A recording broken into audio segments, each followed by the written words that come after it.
स्कंद पुराण कहती है जिस व्यक्ति पर कर्जा बहुत ज्यादा मात्रा में हो जाता है और कर्जा चूकता नहीं है, आप बहुत प्रयास कर लिए, करोड़ों रुपए का कर्जा हो गया, यहां से लिया वहां दिया, वहां से उठाया वहां दिया, वहां से उठाया वहां दिया, तो निवेदन है कभी मौका लगे कर्जा मुक्ति के लिए सारे वृक्षों में अगर कोई श्रेष्ठ वृक्ष माना गया है तो वो बट का वृक्ष माना गया महाराज। इसलिए प्रशासनिक कार्य के लिए, मानसिक टेंशन में, परेशानियों में बटकेश्वर महादेव का स्मरण किया जाता है।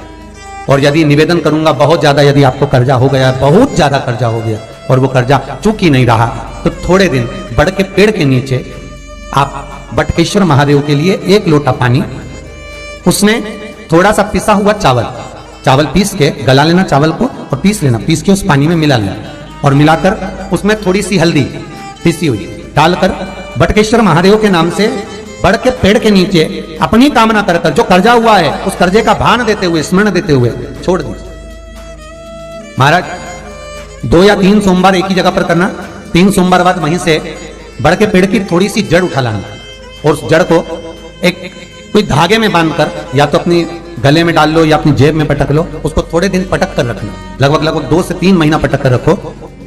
वो जड़ जैसे बड़ का पेड़ विस्तार होता है, पानी गिरे ना गिरे, जल वृष्टि हो ना हो, गर्मी पड़े ना पड़े, उसको कोई फर्क नहीं पड़ता, बड़ का वृक्ष आप रूप फैलता जाता है, उसकी जड़ें अपने आप प्रबल होती है। उसी तरह ये बटकेश्वर महादेव कहीं से भी अगर जड़ आपके पास में रखी है 1 महीना 2 महीना 3 महीना तक, तो ये जड़ अपने आप लक्ष्मी को पकड़कर खींच कर लाती है और कर्जे से मुक्त कर देती। बटकेश्वर महादेव का स्मरण सुख का देना हो। महाराज ऐसा कोई कार्य नहीं जिसमें पशुपति व्रत लाभ ना करो, बस दिल से अगर आपने पशुपति व्रत करा है, बाबा विश्वनाथ के 5 पशुपति व्रत होते हैं, किसी भी सोमवार से चालू कर सकते हैं।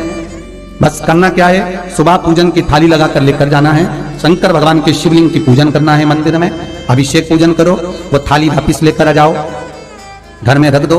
उसी थाली में शाम के समय प्रदोष काल में सूर्य डूब रहा हो, उसके कुछ ही समय के बाद आप आनंद में 6 दिए घर से लेकर जाओ, थोड़ा सा मीठा बनाकर लेकर जाओ और 5 दिए शंकर जी के मंदिर में लगाओ। पूजन करने के बाद में मीठे के 3 हिस्से कर दो, 2 हिस्से बाबा के मंदिर में अलग अलग रखिए, एक ही प्लेट में 2 हिस्से नहीं रखना है, दोनों हिस्सों को अलग अलग कटोरी में, अलग अलग दोने में, अलग अलग प्लेट में बाबा को रख दो और एक हिस्सा, एक दिया लेकर आ जाइए। घर के दरवाजे में प्रवेश करते समय राइट भाग में एक दिया घी का लगा दीजिए जो लेकर आए मंदिर से, उसको जला के नहीं लाना है, वहीं पर जलाना। दरवाजे के पास आराम से बैठो, दिया जलाओ और प्रसाद लेकर अपनी कामना कर कर घर के अंदर सीधा पांव रखकर अंदर चले जाओ। सवेरे फरियाल करो, शाम को भोजन करो। जब भोजन करो उस समय पर जो मीठे का आपने भोग लगाया था भोलेनाथ जी को, जिसका एक हिस्सा लेकर आए हो, सबसे पहले भोजन में वो हिस्सा खा। प्रसाद का जो हिस्सा लेकर आए हो उसमें से किसी को वो हिस्से में से प्रसाद नहीं देना, चाहे घर में बच्चे हों चाहे बड़े हों। आपको ज्यादा प्रसाद ले जाना तो अलग से ले जाओ, पर उस हिस्से में से किसी को प्रसाद ना देना।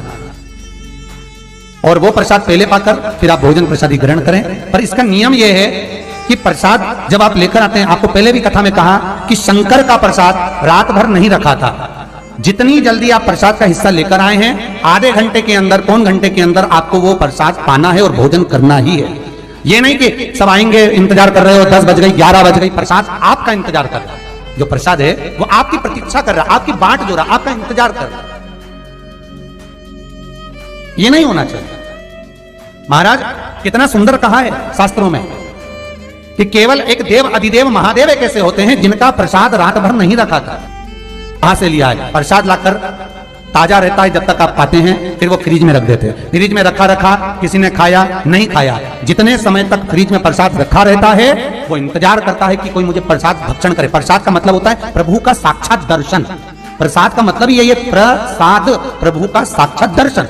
वो रखा जब ज्यादा समय हो जाता है तो घर में वो कष्ट प्रदान करने लगता है। हमेशा याद रखो, प्रसाद जैसे ही आए उसका सही समय पर उसको पाओ। रखे हुए प्रसाद पड़ा हुआ है, फ्रिज में रखा हुआ है, बेटा खाएगा, बहू खाएगा, ये खाएगा, वो खाएगा, फिर धीरे धीरे वो बद्दुआ देना प्रारंभ कर देता है, जिससे घर में बड़ी बीमारी फैलने लगती है, बड़ा रोग आने लगता है। तो लोग सोचते हैं हमारे घर में ना तो हम कोई नशा करते हैं, ना हम कोई चीज खाते हैं, ना हम बाजार का खाते हैं, फिर रोग कहां से आता, फिर बीमारी कहां से आती? अर्थात वो बद्दुआ देता है। उसका प्रयोग करो, समय पर करो, समय पर पाओ, कई लोग कहते महाराज जी हमारे ये बीमारी कहां से आ गई, जरा पत्रिका में तो कोई बीमारी नहीं लिख रही, हमने तो सबसे पूछा ये बीमारी का योग ही नहीं है, फिर बीमारी कहां से आई, ना तो हम कोई व्यसन करते, ना कोई मद्यपान करते, ना कोई मांसाहार, फिर ये बीमारी कहां? उसका कारण है कि तुम उस प्रसाद का लाकर महीनों तक पड़ा हुआ इंतजार कर रहे हो, खाएंगे खाएंगे, आखिरी में फिर वो काम वाली को दे दिया। काम वाली इतनी चतुर आज के जमाने की, बासी माल खाएंगे पटक गई, कौन था बड़ा वो बददुआ। जितना आपको पाना है, जितना आपको लेना है, उतना प्रयोग करो। ज्यादा रखकर बहुत दिनों तक पड़ा है, खोर रखी है, मोहन थाल रखा है, लड्डू रखा है, पेड़ा रखा है, कुछ सामान रखा, नहीं नहीं भाई, जितना बने उतना लाओ, नहीं तो किसी को तुरंत बांट दो, समापन करो। पर अपने यहाँ पर बहुत दिन तक रखकर उसका बाबा स्वयं, मेरा श्री जी बाबा, मेरे तिरुपति बाबा, मेरा गोवर्धन नाथ, मेरा भोलेनाथ, उस प्रसाद के रूप में तुम्हारे घर में कितने दिन इंतजार करे कि मैं तेरे भीतर प्रवेश करूं, पर तू कराए नहीं, पड़ा है, रखा रहने दो, मन नहीं करता। शक्तियों जैसा कर्म मत करो जिससे हमें कष्ट मिले। कई लोग कहते हैं हमने पशुपति व्रत करा, हमारा बहुत काम हुआ, कई लोग कहते हैं हमने करा पर हमको अभी तक, उसका कारण है कि तुम बहुत देर तक प्रसाद को इंतजार करा रहे हो, तो बाबा भी आपको इंतजार करा रहा है, मेरा विश्वनाथ भी इंतजार कर रहा है। उस समय अवधि का भान होना चाहिए। निगाह हटी, दुर्घटना घटी, बस ध्यान रखो। हम कहते हैं कि हम पूजन करते हैं, हम पाठ करते हैं, हम अर्चना करते हैं, हम अनुष्ठान करते हैं, हम भगवान की सेवा करते हैं, फिर दुख हमको ही क्यों आता है? उसका कारण केवल इतना सा कि दुख हम खुद बुलाते हैं, दूसरा नहीं। हम स्वतः पशुपति व्रत 5 व्रत करो। 5 व्रत पूर्ण होने पर कई माताएं कहती है कि बीच में हमारे व्रत छूट जाते हैं रजस्वला धर्म के समय पर, तो व्रत तो करना पड़ेगा पर पूजन नहीं होगी, और वो गिनती में भी नहीं आएगा। पर व्रत करना है पर गिनती में नहीं आएगा। मार पूजन भले मत करो, 7 दिन बाद आप जो व्रत करें वो अपने ऊपर है, पर गिनती में नहीं आएगा। व्रत करना पड़ेगा। गिनती में तब आएगा जब दरवाजे पर आप दिया लगाएंगे, जितने दिया आपने लगाए उसी गिनती में आएगा। और महाराज 5 व्रत जब पूर्ण हो जाएं, 5वां व्रत रहे, तब एक नरियल श्रीफल, उस पर एक मोली नाड़ा लच्छा लपेट कर, उस पर 11 रुपए रखकर, कोई आपको किसी को ना भोजन कराना है ना भंडारा करना है, केवल मोली लच्छा लपेट कर 11 रुपए रखकर बाबा विश्वनाथ के सम्मुख में शंकर जी की वो जलाधारी जो गोल है माता जगतजननी का हस्तकमल, उसी पर रख देना है। विनती कर देना, बाबा मेरी ये कामना से मैंने ये व्रत किया। जो पशुपति व्रत स्कंद पुराण में, लिंग पुराण में, नर्मदा पुराण में, शिव महापुराण में, पद्म पुराण के अंदर वर्णन किया, वो व्रत मैंने किया। बाबा मेरे इस व्रत को स्वीकार करना, मेरी कामना पूर्ण करना। बाबा को झोली पसार कर प्रणाम करो और अपने घर को चल जाओ। बस यही 5 व्रत का विधान। पशुपति व्रत ऐसा कोई काम नहीं जो ना हो, बस दिल से अगर व्रत किया है तो बाबा मनोकामना पूर्ण तो करे ही।